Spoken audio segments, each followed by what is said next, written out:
Sebenarnya ketika dia dinyatakan berlaku ketentuan seperti saksi, maka seperti yang diberlakukan oleh saksi, ada konsekuensi hukumnya ke atas kebohongannya. Cuman kan untuk menjerat ahli ini kan agak sulit ya, karena pertama keterangan ahli yang diberikan, apapun isinya, itu tidak diwajibkan bagi hakim untuk mengikutinya.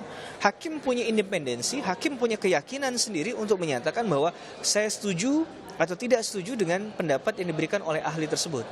Kecuali tadi diwajibkan diikuti, maka harus ada konsekuensi yang lebih tegas lagi terhadap hal itu. Nah, dalam konstruksi secara universal hukum acara pidana kita memang jarang sekali memberikan tekanan kepada misalnya aparat penegak hukum dalam konteks penegakan hukumnya. Bahkan ahli ini kan dalam konstruksi pembuktian kan membantu untuk meyakinkan hakim. Akan menjadi aneh orang yang niatnya membantu kemudian malah dihukum sebenarnya. Sehingga beda dengan saksi tadi ya, karena dia membuat terang benderang suatu perkara pidana, berikan keterangan tadi dari proses penyidikan, penuntutan, bahkan di pemeriksaan sidang pengadilan. Yang bisa menjawabnya hanya si orang tersebut dengan Tuhan saja.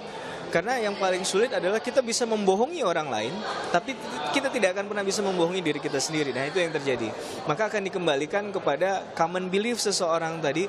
Kalau dia merekonstruksi bahwa hukum itu harus ditegakkan, walaupun langit runtuh yang biasa dipegang oleh para sarjana hukum, tentunya dia tidak akan melupakan teori Gustav Redbroch. Teori Gustav Redbroch tentang tujuan hukum mengatakan ada keadilan, ada kepastian hukum, dan kemanfaatan. Nah, tiga tadi harus menjadi konstruksi berpikir para ahli hukum. Termasuk juga ketika ada orang di luar dari non-hukum tadi yang coba dimasukkan ke dalam satu konstruksi berpikir untuk menemukan kebenaran dan keadilan.